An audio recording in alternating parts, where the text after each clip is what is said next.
This is Peter Rubin flying solo this time for a very special episode of Game Life. I'm here on Microsoft's campus. We've got an exclusive look at something you might have heard a little something about, but we're the only ones with the details, so let's take a look.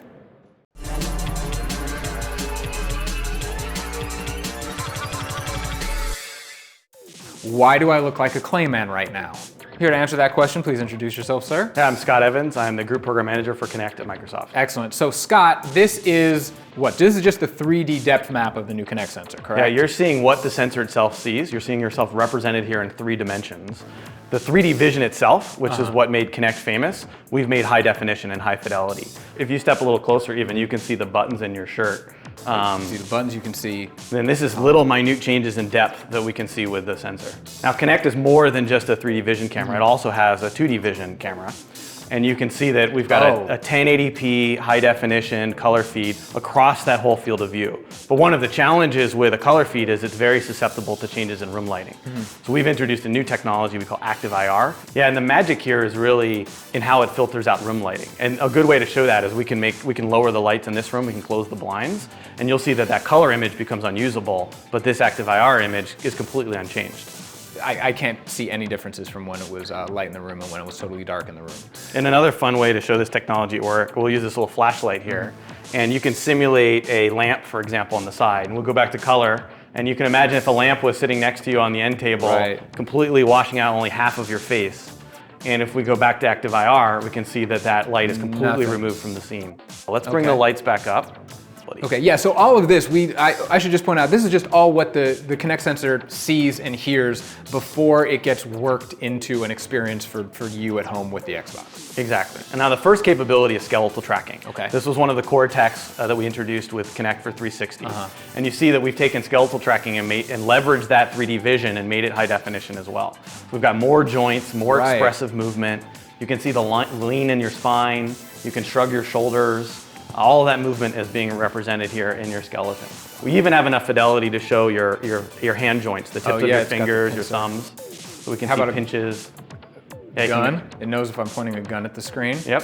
What if I want to go menace to society and go from the side? Got it. Full gangster style. Okay. Now, on top of skeletal tracking, we have enough fidelity to even look at how your joints are rotating. So I'm going to turn on rotation. And this is a representation we call Boxman. No more cheating in Dance Central. It is going to know exactly what you're doing. Or even your head, if you rotate your head and make little circles there, we can see that represented as well. So we can see exactly where you're looking in the room. Oh, my yoga game is going to be on point. We can combine a physics model and start to understand muscles and forces that are exerted through the body. We're going to turn that on here. We've got a representation here of you. And what you're seeing is as the skeleton's moving from green to red, it's showing where the force is being applied. Okay. So you're shifting your weight and you're seeing the weight shift on one foot. If you jump up in the air while you're midair, you'll be all green because there's no force. And as you land, you see your feet turn red. And we can even see force applied through movement. So if you throw some punches here at the sensor, we see these white circles. If you put your back into it, however, we can see a much bigger circle. Yeah, but how about a fireball? Hadouken! Ah, it's on now. Street Fighter, we're coming. On top of muscle and force, from a fitness perspective, we can also start to estimate your heart rate. So we're going to bring that up. We use the sensor feed. Okay. We can look for patches of your skin and look at micro fluctuations in the blood underneath your skin and estimate your heart rate from that. And then finally, we start to look at the people in the room and estimate moods and how they're feeling and how they're engaging with the system through what we call our expressions platform. We'll bring that up. And here you can see that we've zoomed in your face and we can show if you're neutral or smiling. We can see if you're looking at the system versus looking away. Maybe you're reading a newspaper or playing with your smartphone. Now, did you actually use me as a reference for this expression guy? Because that's uncanny. It is a very close resemblance. That's our generic representation of what's going on. So I'm going to jump in the scene with you. I'm going to grab a controller. Okay.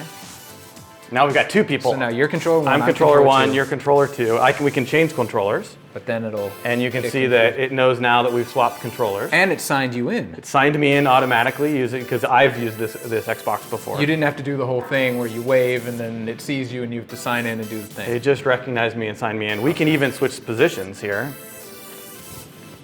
And you can see that not only did the controllers follow us, but we swapped spaces on the screen.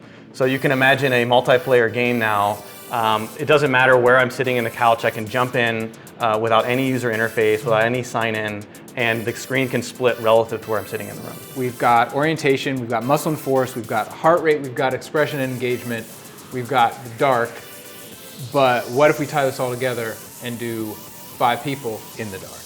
We can do 6, but we'll do 5 here to fit them in. All right, we'll slow it down for you then. So I'll bring up skeletal tracking again. Let's bring some friends in. Yeah, let's cut the lights. All right, totally dark? Totally dark. All right, guys, come on in. I'll switch over to active IR so we can see in the dark here.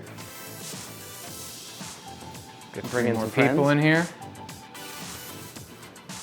See now, look at that. Let's jump. 1, 2, 3. All right, Simon says touch ahead. Crane technique.